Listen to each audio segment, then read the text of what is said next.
Hi hello दोस्तों, नमस्कार। आप सब कैसे हैं? उम्मीद है कि आप सब अच्छे होंगे। आप लोग के साथ एक दहेज प्रथा का गीत लेकर आई हूँ। अच्छा लगेगा तो सब्सक्राइब कीजिएगा, ज़्यादा से ज़्यादा सपोर्ट कीजिएगा, वीडियो आगे बढ़ाइएगा। के करे हाथे पापा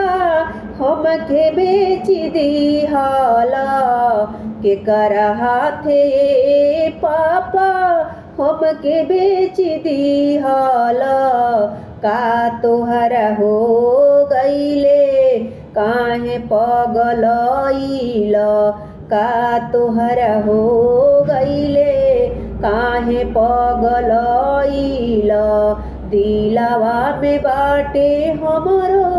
धड़कन समाइल, दिलवा में बाटे हमरो धड़कन समाइल, बेच दिहल हमारा के दीनवा धराइल, बेच दिहल हमारा के दीनवा धराइल, का तोहर हो गईले काहे पगलइल, का तोहर हो गईले काहे पगलइल, हमारा के बेच के पापा कौन सुख पवल, हमारा के बेच के पापा कौन सुख पवल, का तोहर हो गईले काहे पगलइल,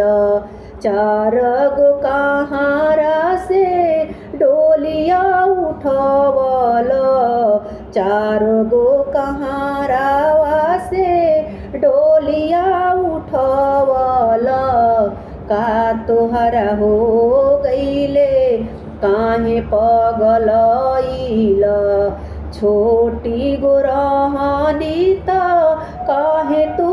पोसल, छोटी गो रहनी त काहे तू पोसल, भइनी सयान जब घर से निकलल,